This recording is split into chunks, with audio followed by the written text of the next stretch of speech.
Hey guys, welcome back to my channel. My name is Gerhardt, and if you are new here, thank you so much for joining me, and I hope that you will find the content inspiring and insightful and maybe a little bit funny. So please consider subscribing if you are interested in food hacks, life hacks, parenting tips, marriage tips, makeup tips, all the stuff that affects our lives on a regular basis.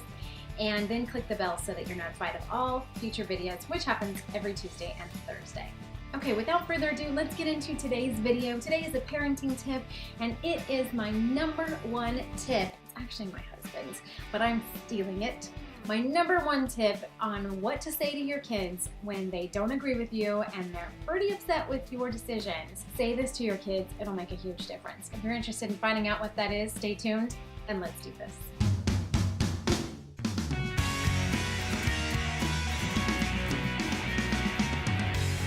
Okay, parenting is hard. I mean, if you're doing it right, it's hard. Your kids are not always going to appreciate you. They're not always going to agree with your decisions. And if you are really loving them, sometimes that means making decisions for them that they don't understand, they're not old enough to get, they can't see the future down the line, and so they get upset with you, and sometimes they say they don't like you very much. I hate you! What did you just say? I hate you. Say it again to my face. Hate, hate, hate, hate, hate, hate. Double hate. Come again? Loathe entirely. Sucks to be me right now. So the number one thing that I would suggest that you say to your kids when they are not agreeing with you and they don't understand your decisions and they're upset is this: I am fighting for the 35-year-old you who looks back on their childhood with as minimal mistakes and regrets and scars as possible. And until you take on that role of looking out for your future self, that's my job. I can see down the line and see past some of the things that maybe you can't, and I am fighting for the 35-year-old you. He said this to our daughters a few times.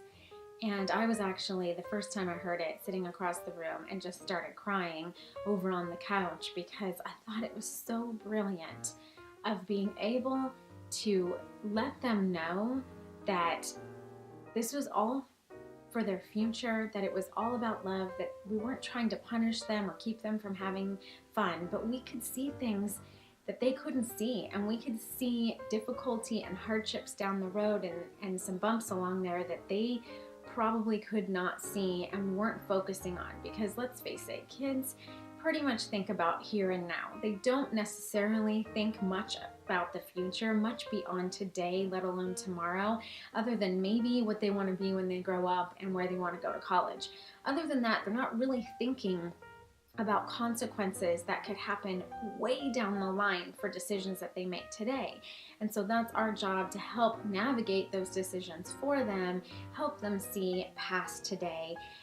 But even when they're not gonna do it, when they refuse to see past today, if you tell them this, that you're fighting for the 35-year-old who looks back on their life with as minimal scars as possible, even if they don't agree with you still, they will remember that. It will make them think. And it's also a really good reminder for us as parents to stay the course, to make the hard decisions, to know that ultimately it is for their benefit, even if it's hard in the moment. My husband and I personally believe that the best thing you can do for your kids overall is to tell them about Jesus. But when they get to specific ages, usually the teenage years, and they really push back on you, this is a great thing to tell them and a great thing to fight for. So that's it for today. That is my tip for you. Fight for those 35-year-old kids that will someday be 35, even if they're only 10.